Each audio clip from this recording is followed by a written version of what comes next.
तमिलनाडु की राजनीति में दशकों बाद ऐसी आंधी आई जिसने बड़े बड़े राजनीतिक पंडितों को हैरान कर दिया है।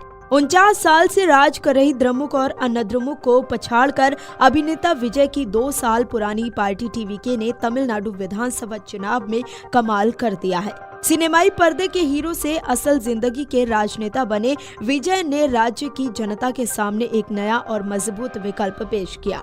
पुरानी पार्टियों के परिवारवाद, भ्रष्टाचार और घिसे पिटे चुनावी वादों से ऊब चुके मतदाता, खासकर युवा और महिलाएं, अब विजय के रूप में एक नई उम्मीद देख रहे हैं। तमिलनाडु में टीवीके की बढ़त के साथ ही चुनावी रणनीतिकार प्रशांत किशोर का एक पुराना बयान सोशल मीडिया पर तेजी से वायरल हो रहा है।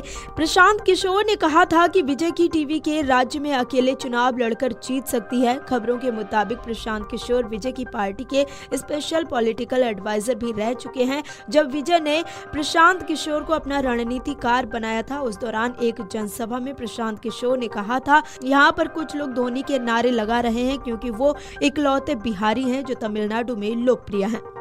लेकिन 1 साल बाद जब मैं विजय को जीत दिलाऊंगा तो मैं भी लोकप्रिय हो जाऊंगा। जैसे धोनी चेन्नई सुपर किंग्स को जीत दिलाते हैं, वैसे ही मैं तमिलनाडु में विजय को जीत दिलाऊंगा। बता दें कि तमिलनाडु की राजनीति में पिछले 49 सालों से केवल 2 ही द्रविड़ पार्टियों अन्नाद्रमुक और द्रमुक का दबदबा बना रहा है। राज्य की सत्ता हमेशा इन्हीं दोनों खेमों के बीच घूमती रही है, लेकिन अब अभिनेता से नेता बने थलापति विजय की पार्टी टीवीके ने इस दशकों पुराने एकाधिकार को सीधी और कड़ी चुनौती दी है। विजय की रैलियों में जो भीड़ दिखाई दे रही थी वो वोट में परिवर्तित हो गई। 49 साल की मजबूत द्रविड़ सत्ता के सामने विजय एक बड़े तूफान की तरह खड़े हो गए हैं।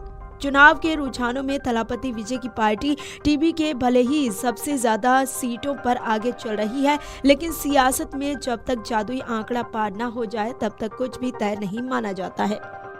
दरअसल तमिलनाडु में सरकार बनाने के लिए 118 नंबर होना चाहिए। फिलहाल विजय की पार्टी 100 से 110 सीटों के आसपास आगे चल रही है। ऐसे में राजनीतिक गलियारों में ये सवाल तेजी से उठ रहा है कि अगर विजय अपने दम पर सरकार बनाने से चूक जाते हैं और त्रिशंकु विधानसभा की नौबत आती है तो वो किस पार्टी का समर्थन लेंगे या किसे अपना सकते हैं।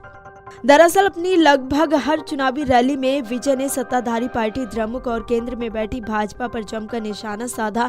उन्होंने इन दोनों पार्टियों को अपना मुख्य राजनीतिक और वैचारिक प्रतिद्वंदी बताया है।